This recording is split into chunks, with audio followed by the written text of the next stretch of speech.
I mean, you can talk about lollipops if you want. Absolutely not. This is a professional podcast. We will not talk about anything other than cricket. So welcome back to Just Not Cricket. Until the specifically not cricket segment. Oh yeah, we do that, don't we? Sometimes, Um, but welcome back. It's myself, Matthew, and himself, Jamie. Hello, Jamie. right? Has this week been um the best cricket that you've remembered in recent times? I mean, probably from England at least. And But like, Windies. yeah, Yeah. been a lot of like vibes and bants and good cricket. Yeah, Yeah. I mean, I don't really know where to start. I think we'll touch upon Australia and West Indies just to just to dip our toes into some kind of excitement there. Um, West Indies only won by 8 runs, which is just it's just nothing made me feel better than waking up and seeing that scorecard. It just like there was such a lot, it was just felt wholesome. It just felt feel good. There's obviously a bit of rivalry anyway because it's Australia and it's at home, but this is like probably in comparison to Australia, it's probably like it feels like a third grade team or like a C team. It's very inexperienced a bunch of younger players. A lot of people making their debuts this series. One we'll talk about in a sec, I'm sure. Um, but just overcoming the odds and then pulling off this just brilliant performance. I mean, it's a very close game. Um, but it was just good. It was just great to see. I Would you mean, agree? even if Windies didn't end up winning, you could hmm tell like how much fun they were having with it. Yeah, Just the 100%. like, I can't remember who it was doing the stunt mic to third Yeah. umpire for review. Yeah. I get a front on angle, but it's just brilliant. And it Yeah. was it Craig Brathwaite at the end, like, how are these muscles?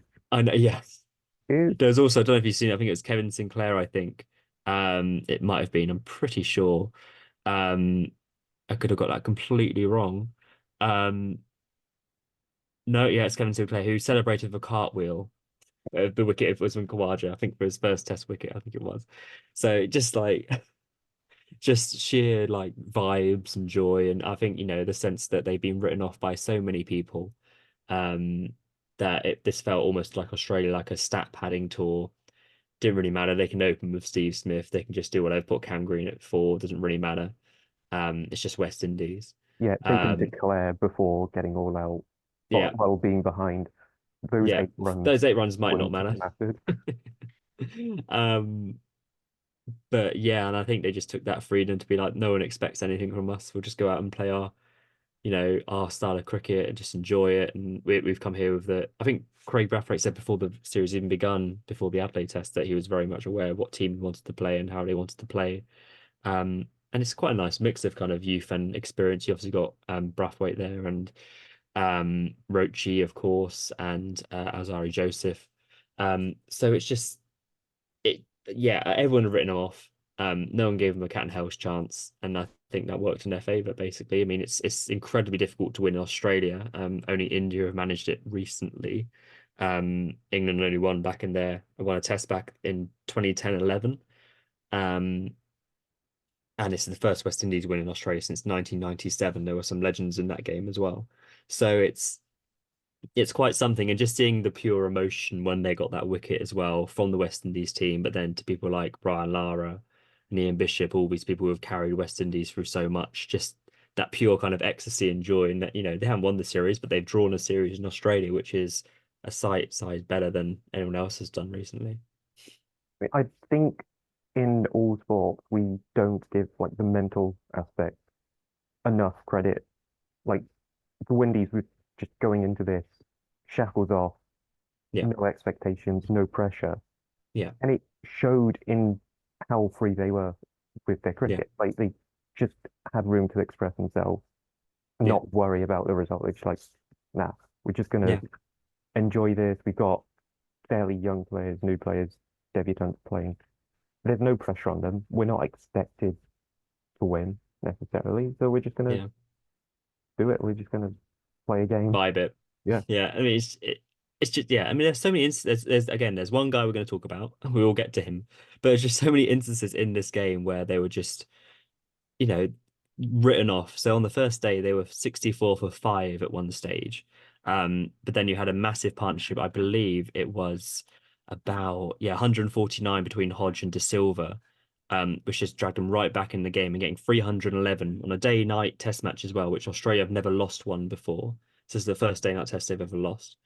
Um, so 311 in a pitch where, someone like Mitchell Stark is, he's still got four wickets in that first innings, but um, in those conditions from that kind of poor start to again get up to 311 just shows you the kind of freedom they played with. Like Azari Joseph came in as well at the end and got 32 off about 20 balls. Um, they were just going out freedom. They're just trying to get what they could. And it was just great. And it's the first time you've seen Australia under pressure at home, I'd feel like in a while. Um, and then bowling wise, they did so well. And Australia still got to 289, but at one stage, they were I think, yeah, 54 for five at one stage, and also 161 for seven. But it did manage to wrestle up to 289, thanks mostly to Pat Cummins and Alex Carey. Obviously not forgetting Usman Khawaja as well, getting 75. So it was kind of like dawning into that kind of feeling that Australia are just going to find a way because they would, even though West Indies had such an upper hand through a lot of the game. Yeah. So what Um, was the context behind the declaration be I don't. going in behind? Like, I think the feeling was that it was at that kind of twilight period time. I mean, I didn't watch it live because I think I was midway between here and New York at this stage. But I would imagine it was the declaration at the end of the day for a day-night test that would be right in the end stage, where the floodlights are fully on. So I guess the feeling was that if they got 5 or 6 overs, they might be able to get through 3 or 4 batters with the kind of new pink ball under lights where it does the most. Um, I think they got Chandra Paul on that evening, um, but nothing else. I don't believe. So I guess that was the thinking that they thought it would be more of a pro to try and get wickets then than in the morning rather than 8 runs. But I okay, guess it's easy in uh, hindsight. But I suppose ideally you'd want to lead, but I think that they wanted 4 or 5 overs under lights. like it was a small enough gap that they Yeah, thought it was insignificant. it's yeah because it's basically turned into that one innings game that you can just sort of write it off, and they think they back someone like Stark to rattle for a few. Um, But I mean, yeah, then West Indies rattle along to 193 for nine, basically, because their final wicket was not quite wicket, retired hurt was Shamar Joseph, who got a brutal Yorker to the foot. I don't think it's been confirmed yet, but I think it was either a fractured toe or a broken toe. So had to retire hurt for three and couldn't carry on to bat, so went off injured. So then West Indies finished on 193 all out. Um, Fancy talking about Shamar Joseph? Yeah, all right then. He did bits, didn't he? He did bits. I don't know how much you're aware of his should we call backstory? None at all. None at all. Well, it's just nice reading, So I'll quickly find the bits and bobs. So when he is growing up in Guyana, um, he grew up with little to no access to internet facilities or telephone connections. Only had one black and white television and no other mode of communication except landlines because the village reportedly only received internet in 2018. Um, he was a fan of cricket from what it says. So he was using side bowling with fruits such as lemons, limes, peaches, along with a tape ball. Um, and it was dubbed as a jungle land cricket in Barasara, I believe he's from. He also started practicing using balls made of melted plastic bottles. Um, so just bowling with anything that he could get growing up, which is just like a lovely old story. Um, and then career-wise, he started working construction, working as a laborer, and then he was a security guard in New Amsterdam, and that job required him to work 12-hour-long shifts across the day and night, leaving little scope for any kind of cricketing endeavours. But he obviously has sheer talent, but just couldn't. But then eventually, with the support of his fiance, he decided to quit his job and pursue his cricketing ambitions full time. So took a big old gamble. Um, I believe that was only 2 years ago, or maybe even less than that. And now he's in this test match. He got, I believe it was 7 for 68, as well as a five for in Adelaide in the first game, and 11.5 overs on the bounce to get West Indies to win. Because obviously he couldn't bowl straight away because he had broken his toe. Um, but then still came out to bowl the next day afterwards to produce that kind of spell, bowling at about 90 miles an hour throughout every over. Um, lest we forget in the last test as well, his first ever test wicket was Steve Smith with his first ever ball in test cricket. Um, and then he was subsequently named man of the series. Um, pretty good. Start, isn't it?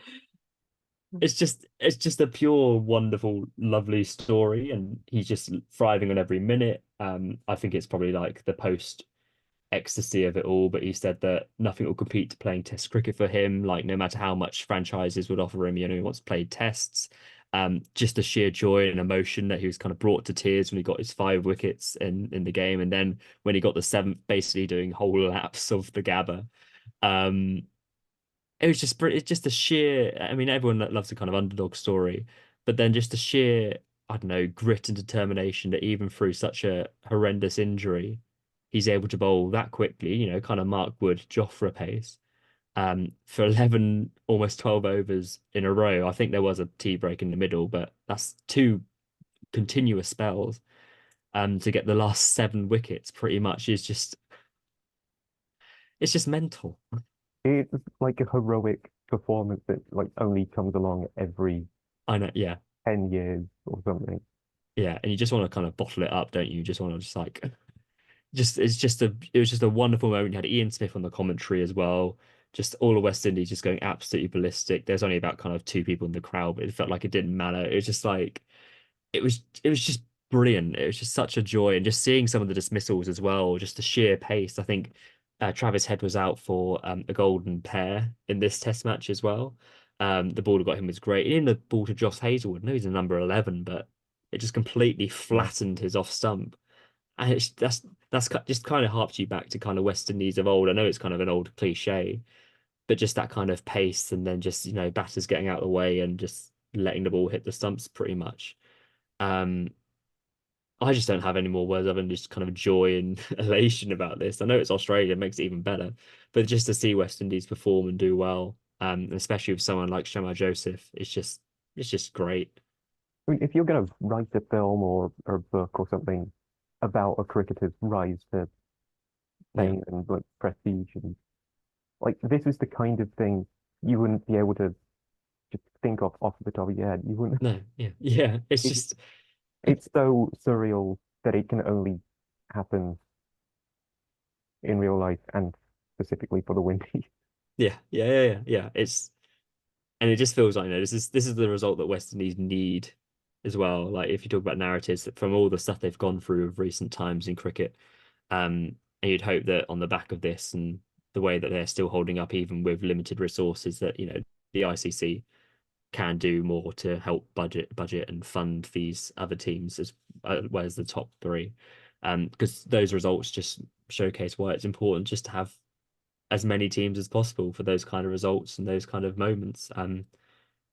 It's just, yeah, it's just great. I mean, yeah, You go back to the World Cup, and I didn't really feel like the Windies were missed so much. yeah, Like you I know, had yeah, Afghanistan and Netherlands playing their part as like sort of second-rate teams in that. Like no disrespect to them because they were better yeah, than a lot of what you would say first-rate teams or yeah, one of the big three.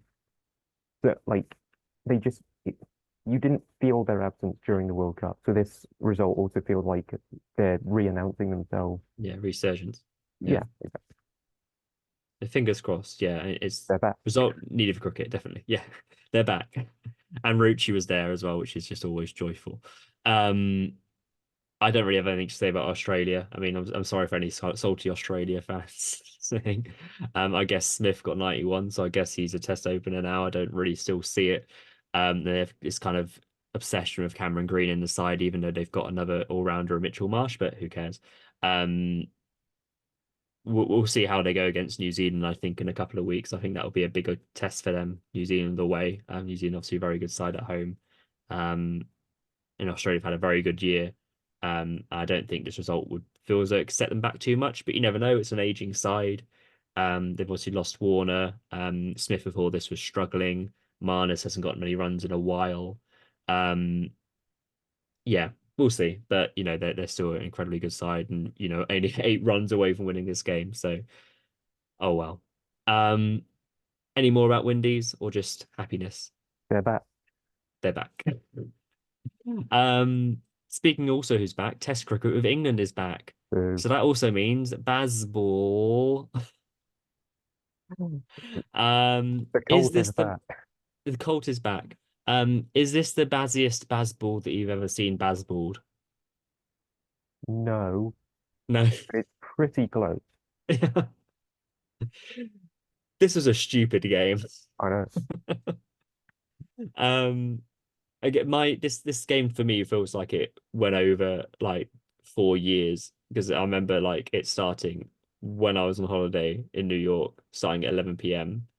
and then day two, I just saw the beginning and then took a flight and then came back at the end. It's just like it feels like it's just gone on a lifetime. Um, so I mean everyone knows what happened. England won. But the way they won is just ludicrous. I'll get the scorecard up just in case everyone likes to hear the numbers. I'm not really sure why, but here are the numbers. So the first innings, you could say England were unders. They were all out for 246 with a higher score of 70 from Ben Stokes, who I thought played very well, especially after his recent knee surgery. I thought he moved very well, which we can talk about again later. Um, but then India went on to amass 436 in their first innings with a lead of 190, wasn't it? Um, although a massive score and although a massive deficit, there is that kind of sense now, obviously in lovely hindsight, that maybe they were a bit too. Also, I think NASA maybe called it a bit clumsy. Um, that they could really have battered England out of the game by getting kind of 500 plus. But instead were a few kind of lazy shots and a few kind of I guess poorly executed ones, just trying to hit out of the ground all the time, whilst they could have really ground England out. It's a bit Um, careless. yeah, and I think they lost their last 3 wickets on the day three morning for kind of next to nothing. Um, I can double check just to confirm. I mean, yeah, that is correct. It was nothing. So they were 436 for seven and then 436 all out. Um, so that's, from the batters who were in, Axar Patel was on 44 as well, and Jadeja missed out on 100 on 87. Um, so yeah, there's that sense that if they could have got 250 ahead or anything more than that, then that's such a bigger mountain for England to climb. And especially given the way the bowlers are bowling in that first innings, I mean, lots been said about Tom Hartley, the Hartley boys. Um, just saw your name. Yeah. Um, before we talk about what happened, I guess, of this innings as well as context, what was your kind of initial thoughts about this side when it was selected or as it was kind of unfolding in that first innings? Well, in terms of that, like obviously Brooke not being there for Mhm. personal reasons is like out of everyone's control. But when that happens, that like Folks is locked in no matter what. Yeah, No discussion thereafter. And I think we did miss Brooke during the game. yeah, Like Besto probably. got two very low scores and two fairly cheap Yeah, I think scores. he batted well in that first innings and then just got an absolute beauty from Axar Patel. I think many people might not be able to play, but then he did leave a straight one. But I guess that's kind of Jadeja's stuff later on. But yeah, I think Brooke being there would always make the team stronger for sure. Yeah, exactly. And then the bowling, like having one mainline seamer and zero all-round seamers, if we're excluding Stokes because he can't bowl because he's got a broken body all the time. Yeah. Like it was a bit surprising, but like it ended up working, I guess. Oh yeah, yeah. Well, yeah. I think the thing that's contrasting me, which really stood out, is that the fact that India played two seam bowlers and then England only play one. it would normally be completely role reversal.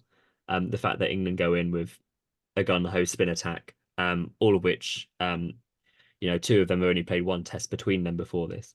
So it was a bold call, and especially considering that Tom Hartley especially doesn't have, you know, masses of pedigree of first class cricket behind him. He's been picked quite famously, I think we said before in the other podcast, by Rob Key because of his release points. That he's tall, maybe slightly quicker trajectory, in that he's very similar to Axar Patel, and obviously considering how well Axar did last series, that they want to try and replicate that. Um, he might have done that later on, but when it was starting, I think he bowled nine. Stokes gave him the new ball with Mark Wood, and I think he bowled 9 overs to begin with and was going about 6 sevens. I think his first ball got hit for six. Um, so obviously India were just completely targeting him. Um, so it felt as it was happening that it was kind of a bit like, ugh. This feels a bit like this has gone slightly awry. But I think this is kind of the first instance where you'd say that Stokes's captaincy shone in this game, in that I would kind of liken it similarly to, I don't know if you remember it, I think it's 2013 Ashes. Do you remember Simon Kerrigan?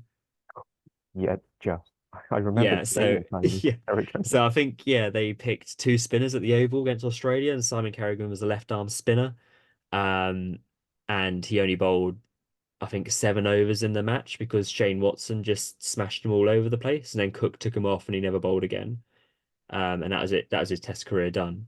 Um, and with Tom Hartley, he had a similar start, I would say, but the difference with Stokes was he was just like, you're going to stay on. He's going to bowl through it because he knew that later on he's going to have to depend on him. And I think it sends a message that if you take off a bowler that early, if they've had a bit of damage, that he feels like he can't trust you or doesn't feel like you're good enough at this level. And I think psychology thing. And I think it's just another massive tick for Stokes's kind of, I guess, man management and just kind of understanding of the kind of mental well-being of these younger players, especially on a debut. Um, the fact that he persevered with him and in the end he did get 2 wickets and bowled slightly better towards the end of the first innings is just, I think, a big feather in the cap to Stokes again, personally. I think it's a good mindset thing to do as well. Like this is the worst you're going to face. Yeah, So if you keep bowling through this, it's only going to get yeah, better. You're only 100%. going to learn from this experience, Yeah, even if you're getting a bit of tap. yeah, That's fine. Like yeah, I you'll agree. Like, grow, you'll get better, and yeah. you'll get 7 wickets in the last innings. Spoilers. I think the only thing that he might have done a bit better is maybe bring Root on earlier, who ended up with 4 wickets in that first innings. I think just as an off spinner of left-handers, especially considering how well Just Wall was playing with his 80 at the beginning, a left-hander, I think it would have been um maybe made sense to bring him on earlier. But again, he wants to bowl Hartley through and get Hartley through that difficult time, and obviously it worked. I suppose that's the benefit to having 4 spinners. If one of them is going for Yeah. big runs, you can Hmm. really bring on another one. Like Hartley and Leach are basically interchangeable as two Yeah. left off spinners.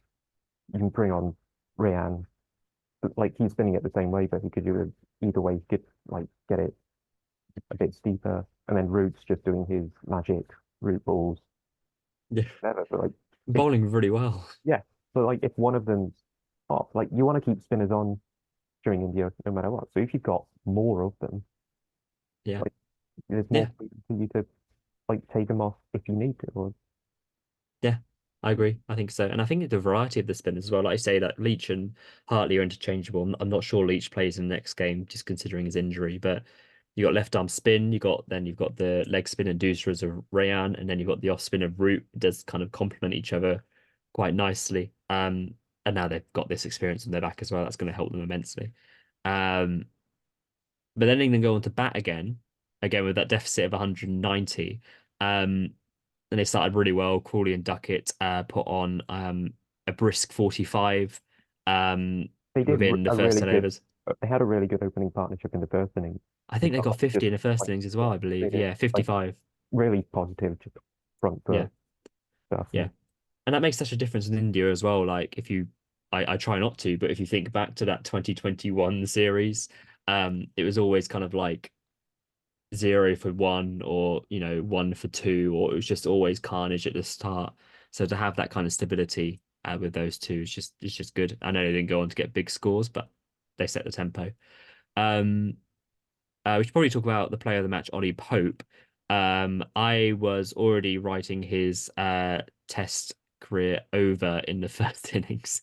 So he got 1 off of 11 in the first innings and looked as if he couldn't play spin to save his life.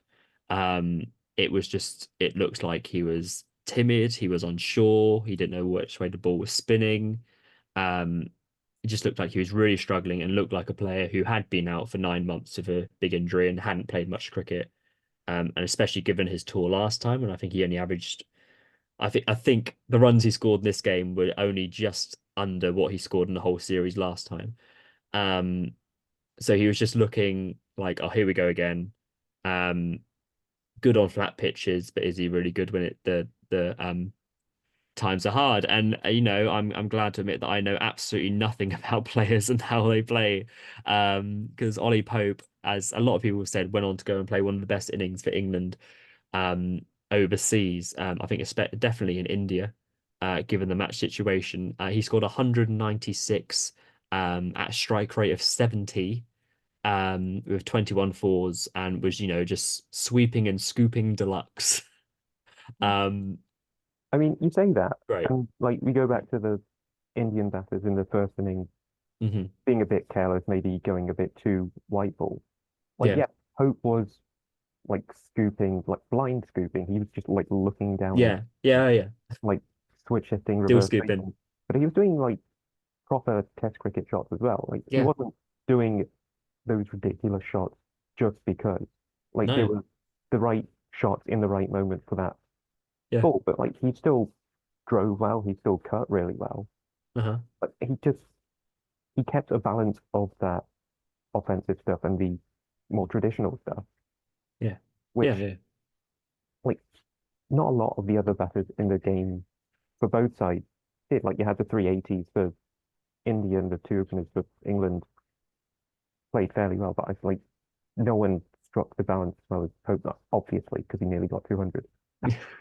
But it's just so much more evident when Yeah. someone's in that form that they're doing it really well balanced. Yeah. And it's 100%. And it just feels like it came from nowhere as well. That's what it just baffles me. Like if he'd had that kind of balance and looked like he had that kind of form in that first innings, even if he'd got like a 20, I'd be like, okay, then he's obviously good nick. But he just looked so at sea in that first innings, like he just didn't know what was happening. So it was obviously a kind of intent and a game plan for him to be like, I'm just gonna score. I'm just gonna rather than go in the bunker, I'm just gonna come out and play shots. Um, and this to just do him the world of good going forward. Obviously, he's England's vice captain as well, and I was kind of raised eyebrows about that at the appointment. But I guess that's set in stone now. Um, it's yeah, it's just again you run out of superlatives for it. In fact, when you have like even kind of Rohit Sharma coming out after the game and saying that's one of the best innings from an overseas player in India, just shows the amount of credit and kudos it's getting. That it's got it's always nice when their teammates, like people like Root or Stokes saying that it's a brilliant innings and stuff. But when you have the opposition and someone like Rohit Sharma, calling out for one of the best innings he's seen, um, just speaks volumes. Um, and considering as well, considering the situation, I know it's 190 deficits. I'm guessing you can play a bit carefree that you're gonna have to go for it anyway. But it was also the fact that wickets started to fall around him as well. That at one stage I think they were 150, 160 for five when they lost Stokes, and I feel like everyone felt when Stokes was out, well, that's curtains, that's the game. There's no way they're gonna come back from that. But then he put on a big partnership with three in a row, basically. Folks, who got 34, Rayan, who got 28, and then Tom Hartley, who got 34, who had a good game of the bat as well, Tom Hartley. Um, and those scores, without those, obviously, because that's how maths works, England wouldn't have won the game, or, they wouldn't have been setting India such a score that was a bit more difficult. I think 205, wherever it was they were chasing, would have been the fifth highest run chase in India, which kind of showcase how hard it is. Um, so it's Pope rallying around these lower order batters, um, and then still playing proactively and adaptive in a situation that's getting progressively more difficult and worse. It's just massive testament to the way he played. And like even more like amazingly, and I don't think this has been spoken about nearly Mm. enough. He's doing all of this with his like Billy Ray Cyrus haircut, Oh, this is true. Yeah. and which is just phenomenal. No one's mentioned that, to be fair. I think No, that's I, awful. it needs mentioning. Yeah. Like, I don't know why no one's talking about it. He did turn up into the team hotel in a cowboy hat as well after the game. So I'm not really sure what that's about. He's living his I best mean, life at the moment. he's Ollie Ray Cyrus. Like, Yeah. he's Oh keeping the gosh. mullet. He's rocking it at the same time. He's having a good one. Um, but no, just brilliant, brilliant innings. I did have another point about Ollie Pope. I can't remember what it was going to be. Maybe just that it was good. Oh, he was dropped, I think, on 110. I think Axar Patel dropped a sitter. So I think our Australian comments would want me to reinforce that. That was also quite lucky. Um, but you make your own luck, as I said about Australia. And what we mean I'm by not luck rattled. is a low probability thing occurring, not that it is by any divine right. That Yeah. is what's meant to happen. Like, get over it. You won the World Cup and the World Test Championship in Or Regalia lost to West Indies. and had the Test cricketer and main overall cricketer of the year. Like, had a good year. Get over it. Like, Um, but which yeah, I think was deserved, by the way. I think Cummins and Khawaja deserved it. yeah, I think they did. Yeah, but, Cummins has been unreal recently. Those quadrant their batting form. But this year, Ollie Pope. Call us But yeah, fucking salty now. yeah, raffled. Um, but yeah, you would just look at that normal scorecard recently. I think if England had set anything below 200, around 150, then you wouldn't be looking at the same game. Um, so the fact that Pope himself pretty much took out the deficit we did +6, it's just incredible. I mean, I don't really have any more words anyone else has already used to describe it, but that situation, and it's not like this was a flat pitch either, because this is where India, I think, are going to have trouble because last time England weren't won the first test of that series when it was an absolute road. I think Root got a massive double hundred, I think it was, when he was the only guy in the team that could score runs when that was back way back when. Um, I think England scored something a massive 500 and then bowled out India for something quite small, and then Jimmy did stuff on the last day. But that was very much like an old traditional Test match win of get a big score and then bowl out the opposition twice, that kind of stuff. And then in response to that, India then created loads of big rag turners. I'm not saying doctoring, I'm not saying that's bad, but they made loads of big turning wickets because they knew that's how they could expose the weaknesses of the England side. And then obviously there was a game that barely lasted 2 days, that kind of stuff. And Axar Patel ended up averaging like 10 for the series of the ball. Didn't really do that this time.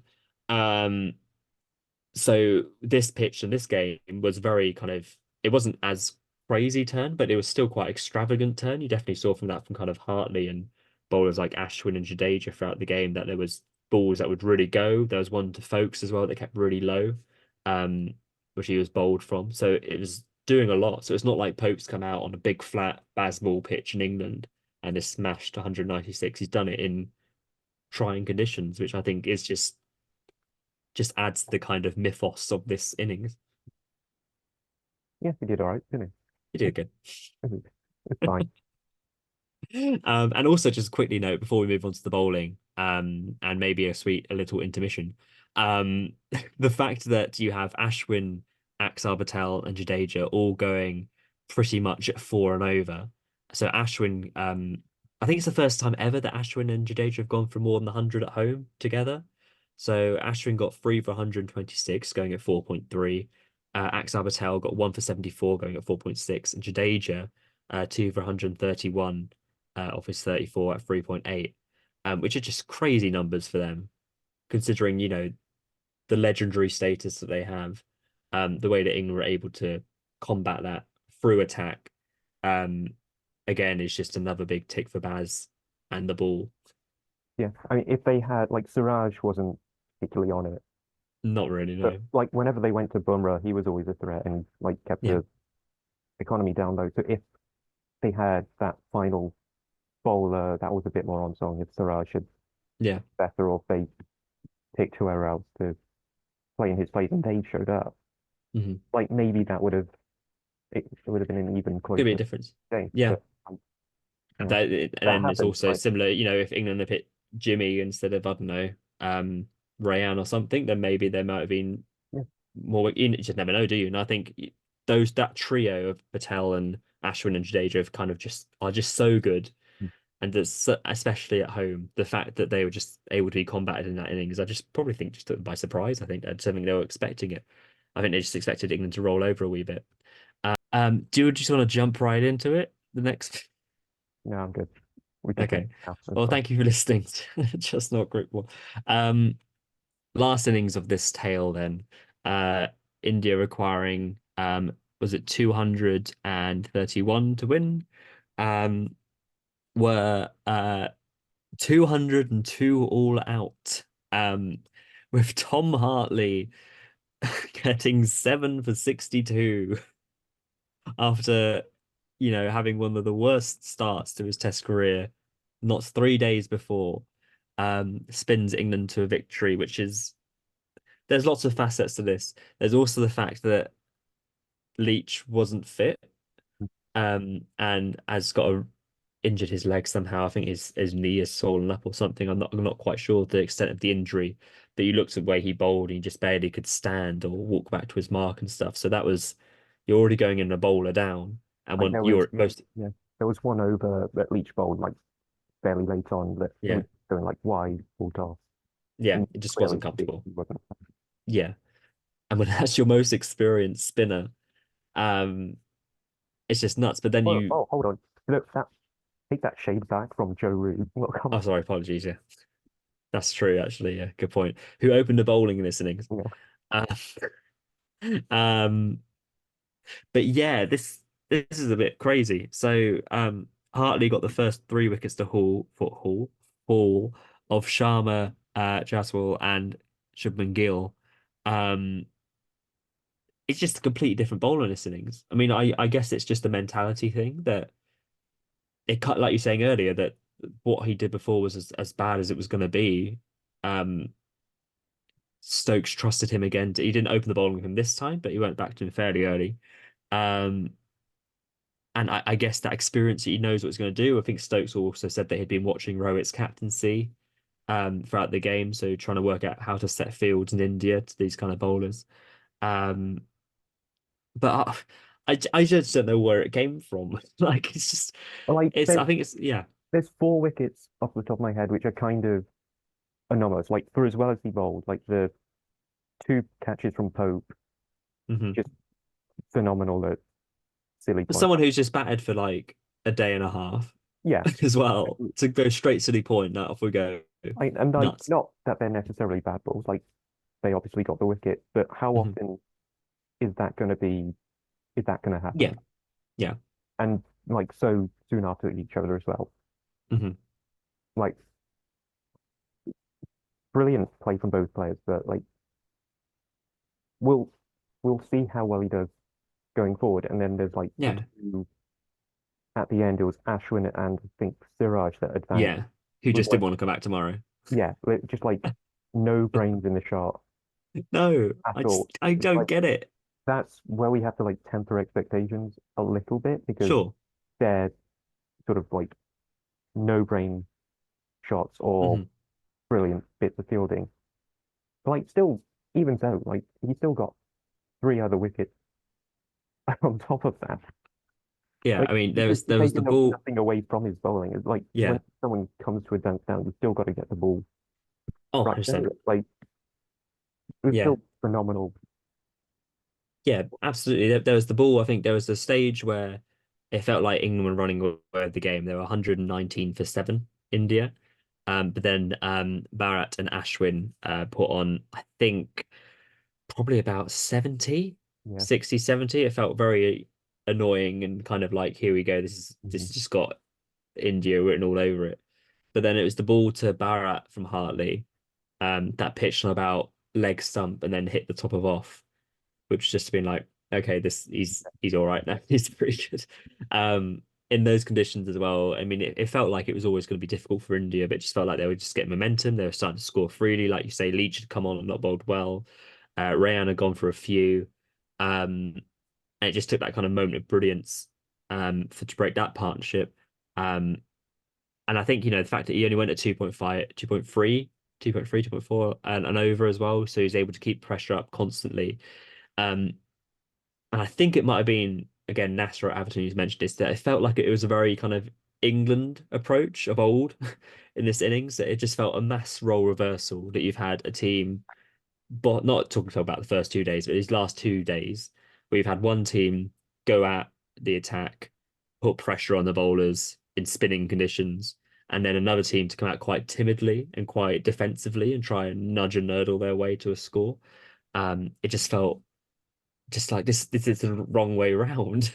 Um, but yeah, just I think they weren't India weren't proactive at all, I don't think, until Ashwin and Bharat came and tried to rotate the strike after it had been they started off quite slowly. Um, but then it took that great ball from Hartley, and then for some reason Ashwin was sort of like, well, screw this, I was just gonna try and whack it, and then just got after batting so long and for so well for 84 balls, just to be like, oh, whatever. I just can't, I just don't Yeah. understand. And then Siraj should do the same thing, the last ball, last over of the day. Just be like, I have a little dance. Like, what are you doing? Like, it was just nonsense. Um, I think the other thing to shout out as well is the Stokes run out, obviously. Um, I do you have a way you could describe that? I mean, it's just instinctive, isn't it? It's got to be, Like you've got to know where the stumps are yeah, from. Like was it bowling, fielding, mid on, mid off. mid on, mid off, yeah, Like you, when you're fielding there, you've got to know where the stumps are, yeah, so you can kind of just like throw it in that direction, hmm knowing that. So like to have that like vision in your mind, and it just to happen like a split second. yeah. And that kind of it was, and that straight through a kind of a back of the hand flick as well. Like it was obviously not a fully fledged throw, and to beat, Jadeja is one of the quickest players in world cricket. It's just like, Like a lot of fielders there would be content with just stopping like another run or a boundary, yeah, yeah, but like just the it's not even forethought. I think it's just literal instinct and yeah, reflex. vibes, He's fastballed it onto the stumps. Yeah. pretty much. Like it just it's that awareness. I mean, Stokes does some great things in the field. And I think the way that he was moving in the field and then batting is just like I feel like his knee surgeon needs a raise. But like it was just it's just one of those just ridiculous Stokes. There's so many like I think it's a great cricketer who said that he's not really a player who's going to be you look on in stats at the end of his career and be like, oh, he averages 50 and 20 off of the ball. Like he averages kind of mid to high 30s with the bat and similar with the ball. Um, but he's always going to be this player where you think of these kind of almost iconic little moments and snapshots where you can just change a game. Especially Jadeja, who got 87 at first innings and has always kind of tampered with England's hopes of anything. Um, Like even in just this sit, game, first innings, yeah, we needed someone to step up and dig in. Like he got that like yeah, 70 odd. yeah, yeah, Like it's kind of concerning that we have to rely on him to do that as often as he is. yeah. But like we can rely Still on him doing it. to Yeah, do that. exactly. Yeah. Like If he that. wasn't doing it, then yeah, it would be a concern. But he just keeps on performing, and that was the best I've seen him bat in a while. He has some good scores in the kind of World Cup and stuff, but who cares? But like this is the best I've seen him kind of like move and bat freely and look a bit more comfortable than he has done in a long time. So that can only be promising. But yeah, I mean, I don't have anything to describe that run out other than it was just Stokesy, wasn't it? Um, but yeah, and then England wrapped it all up 202, winning by I think it was 28 runs. Yep. Um, so yeah, India before that have never lost a game with a deficit over 100. So that was a big old first for them, which is quite a mad statistic. Um, and then some other things to take away from that run out. Jadeja, he's going to be out of the second test um, with whichever injury it was, and also KL Rahul is out of that second test match as well. So India are going to be out without Kohli, Rahul, and Jadeja in that second game, and you would say that those are three main starters of every game for India. Um, do you think that's a big old momentum shift towards England? If England can get a result in the next game, that would be huge. I mean, you go either one of two ways. Either England see that and like the motivation is off the charts and they're thinking like we're not going to get a better opportunity to Yeah, take India on at home like this, like ever again, no, no, likely until like Rohit, Virat all retire, yeah, or India like get together with each other and it sort of rejuvenates them or yeah, whatever. which you could And do. it's like they're doing this in spite of everything going on about them. Yeah, Like it's going to be interesting. I have no idea which way that could go. I would want to lean in favor of the England yeah, and going, we'll have some of that, yeah, yeah, yeah. And it's just that I don't know what especially on the India are back going of to the produce result. as well. Yeah, I don't know whether India then go with like we'll go for a rag turning shootout pitch where it's just a lottery, because I don't know if that favors them when they've not got people like Rahul and Kohli and Jadeja to kind of shore up the side. But then if they go too flat, then that favors more into the kind of England baseball approach of just score at five and over, and that's how they won in Pakistan. So I don't really know whether they just go similar to this and feel like they could have won this game if they'd been a bit more clinical, but then they're missing two of their main components in this game. So it's really India for all their IPL specials, um, and their supposed dominance over international cricket. Maybe we're going to make more enemies again, but like they have struggled in recent times. They lost the Test Championship final, um, and then they lost the home World Cup where they should have just won it. Like they were the best team of that World Cup, but then just couldn't hold on to that. They drew in South Africa just recently. They drew the most recent elongated kind of tour of England. Um, Obviously lost this first test. So I mean, it just feels like they're obviously an incredibly good side and they've got some incredible players. But you'd feel that, especially for someone like Rohit, the pressure has got to be kind of mounting and building more and more and more that he's not winning these big games. He's not winning finals. He's not winning first test matches of series. You got to start thinking, is something wrong within the setup or the coaches or the captain? When Kohli was captain with Ravi Shastri, there was a clear kind of identity and vibe of that team. Um, and at the moment, this one feels a bit more scratching of heads, I would say. Like it always feels like there's something bubbling on at the BCCI as well, like Yeah, just under the radar, like yeah. maybe a bit of like tinkering where they shouldn't be with the team or something. I don't know. It could also be a bit of an aging team as well, I suppose. But then they've also got quite a lot of younger players in there. Um, I think Shirataya has always struggled and recently-ish. He may have got 100 recently, so I maybe talking about my bottom. But whenever I've seen him play, he's struggled. But that's just me personally. Shubman Gill is in a bit of a rut at the moment as well. He's not scored the runs that he's kind of been expected to.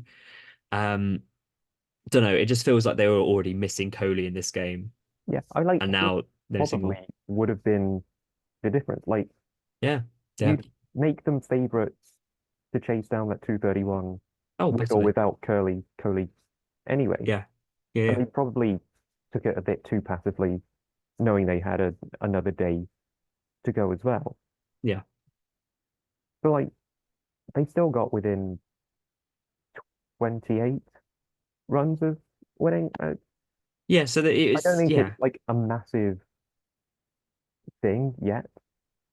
No, I guess the main thing would be that their catalyst for them almost winning this game would be Rahul 86 and Jadeja 87 in that first innings, and obviously Jadeja with the ball as well. So I guess there's that concern. But we'll see. I mean, they have the players in India to perform in India. I just feel as though in if England don't take this kind of opportunity that's been just given to them on a nice golden platter, then I don't think they're never going to get a better chance to win in India. So I mean, it's going to be. I'm just kind of so fascinated to be what kind of pitch they're going to bring up. I think it's just going to be.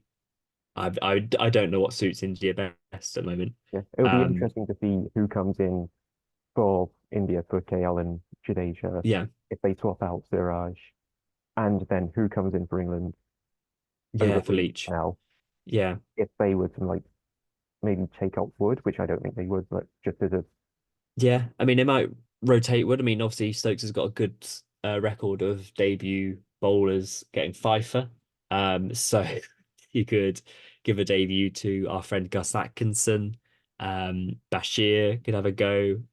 Um, I reckon if it spins, they will probably give Bashir a debut. Just keep feels like that's the vibe that they'll go with, and they'll bring in Jimmy for Wood probably. Um, if it's not going to be spinning, I think they'll keep Wood and bring Anderson in for Leach. Would be my thought process I mean because Anderson can get reverse. it feels straightforward enough, doesn't it? Yeah, But then and it's obviously fast top forward seven, so. to who knows. Yeah, and they bring in Dan Lawrence for some reason. Like who was Um, thinking they have three mainline spinners? I just thought it was going to be Leach and Rayon. That was going to be it. But Exactly. so, but oh well.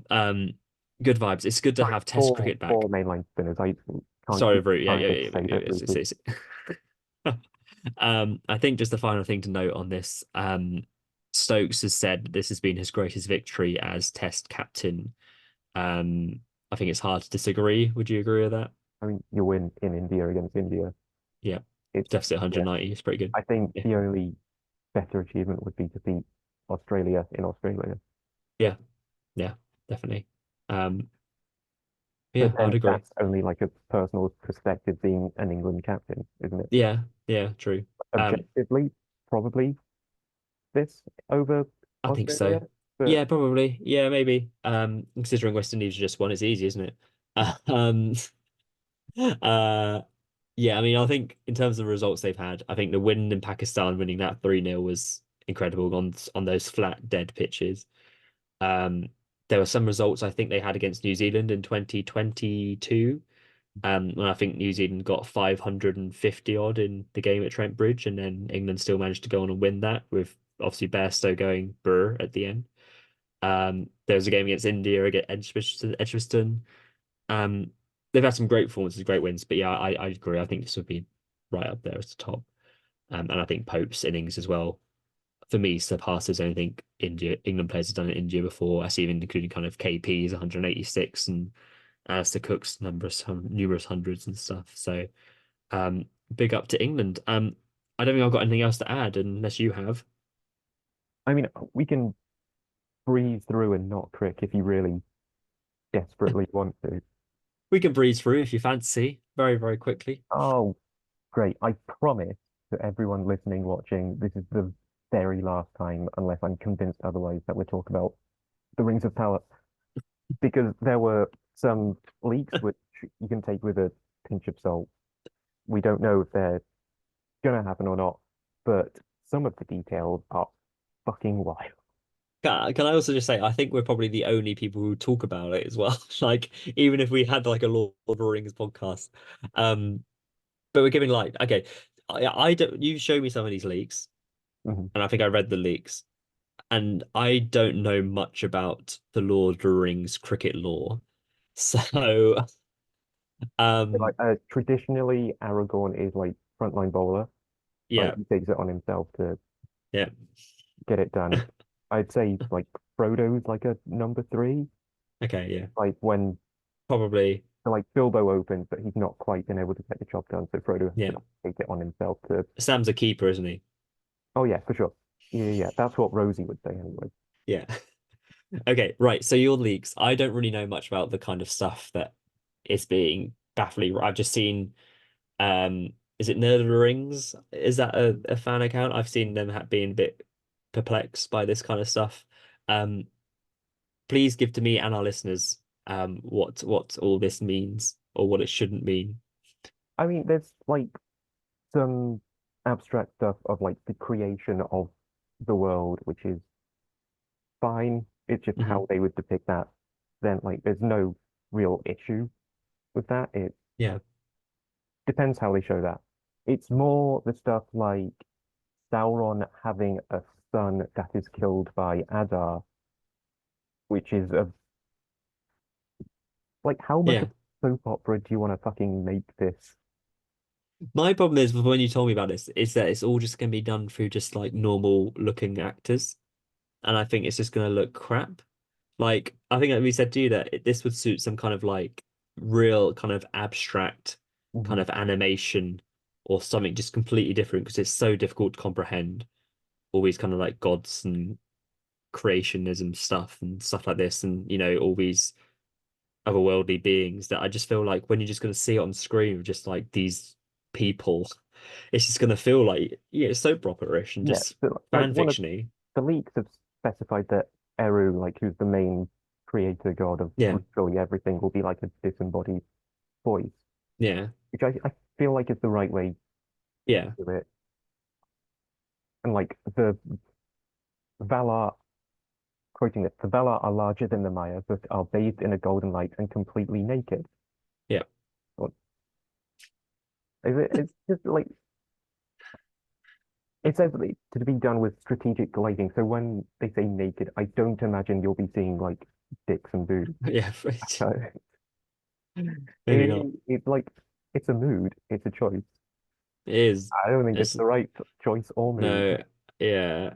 I mean, I sense that it's just going to be like that first season where it's going to be that kind of first 2, 3 minutes of a prologue, and it's just going to be that. Just and the actor they have who will play what's Sauron's name in his like kind of ethereal state, or his like There's he's got so many names. Like you've got Sauron, who we know from the boy. the actual Lord of the Rings, Yeah, like broody in his armor and wearing his boots. yeah. Then you've got this weird sort of 90210 Hellbrand We love star Halbrand. who's going around trying to make a love triangle with Our Galadriel boy, and her dead husband. cute. Um, like he's got a name Myron, which was his initial Maya name Hmm. before like he Yeah, went all naughty with Morgoth and all that. yeah. There's Anatar, the Lord of Gifts. He's the Okay, like the variation who works with Celebrimbor to yeah. The create. one who should have been Hal. Yeah, they've already fucked that timeline up by having them create the three rings before any of the other rings with the help of Hellbrand when he shouldn't be helping them to make those three rings because those three rings are what they are using to detect when he's made the one ring. It's, it's Cute, innit? It's like they've not read the material. I mean, So my I think they have. Apparently, they've got more rights to the Silmarillion. oh, that's good. Um, my feeling is that they are going to use this kind of flashback stuff with all the gods and stuff, whatever, in basic terms, to introduce the new Sauron form, and Yeah. then they'll do all this kind of flashbacky stuff, and then it'll flash forward to present Middle Earth Day, Mhm. where you'll have that new Sauron, um, in like Numenor or something. So then that that's rather than having it being a mystery box again, you'll know from the outset that Sauron is this person. Yeah, you've got some dramatic irony. And Yeah, that's how yeah, I think they're doing it. like I think they're gonna show like Gandalf in during that sort of flashback time as Yeah, well, yeah, which is great.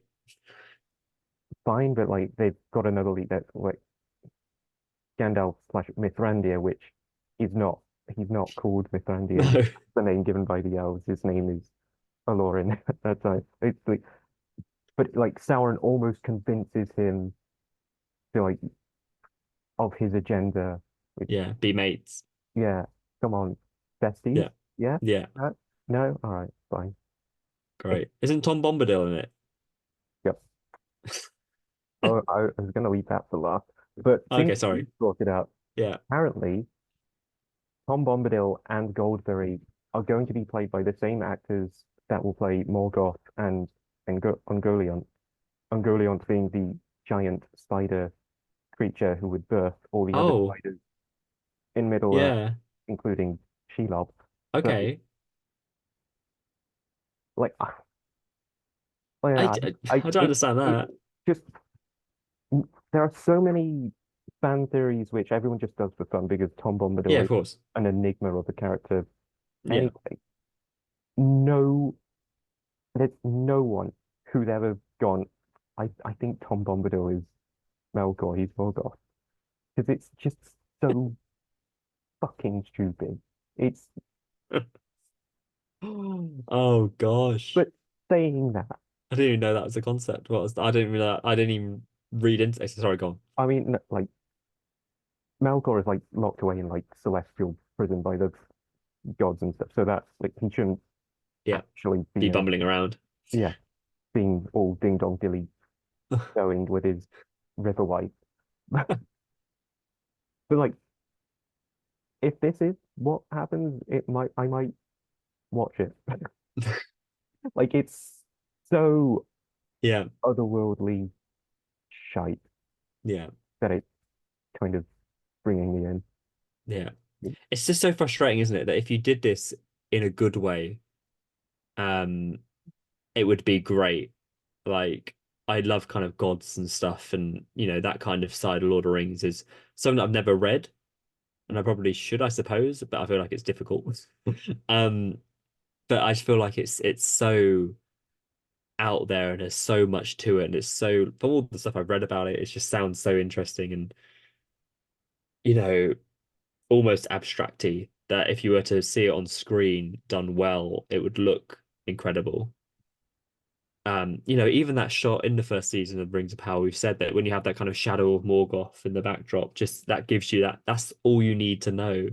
That kind of like sense of dread and looming and how terrifying and how inconceivable this kind of creature is. Um, but you just know it's just gonna be loads of people standing around. It'll Yeah, be strong lighting with the voice over the top. yeah. Like I've been of the opinion that they should have had like an extra prologue episode Hmm. for the Rings of Power, just Yeah, telling them like a brief overview of everything that happened in the first age, so yeah, people have some sort of backstory they can like just go back to and like yeah. it's reference basically, and I then think you so. Yeah, have the second age story, and you don't have to go back to it because yeah. Because otherwise, you're just doing this every season, aren't you? Just be like, here's some more lore we've now got the rights to. yeah, exactly. It's just pointless exposition at this point, and I don't Yeah. know Who's it what for? service they're Yeah. using it for. Like, are they throwing in the Gandalf bit who's nearly convinced by Sauron because they'll throw a bit of that in his storyline where he goes to the east, which shouldn't actually happen because he goes to the east in the first place. Yeah. I mean, I'm guessing. Like, I'm guessing the fact is with that you'll have the new Sauron form yeah, or the Howlbrand form, whatever, bump into Gandalf in that first episode. From when they're going on their little walkie walks, and that'll play into the flashback from that first scene, whatever. Um, oh, I don't know. It's a mess. in it. Got like 4 or 5 seasons of this. I mean, you have like I will have an extra episode if they actually do the Morgoth Bombadil thing. That'll be Yeah, and I'm gonna be stuck with this forever. Yeah, I'm an annoying completionist that I feel like I need to see the car crash to its end, right until all the flames have burnt out, and it's just nothing but like a I would crisp argue carcass of a yeah, car. I'd argue it's already crashed and you're already seeing the burning wreckage and the combustion Oh corpses within the gosh. car. It's like the oil is Because leaking out and it's well, the waiting thing is for because the explosion they to can't well they can't cancel it because they've put so much money into it. It would be such a loss of money for them to cancel it. So they're just gonna keep going, and it's just gonna be mad. Oh well. Well, if you've got thoughts of Rings of Power as well as England's victory in India, do drop them in the comments. But yeah, I think that might be our last Rings of Power segment for a little while.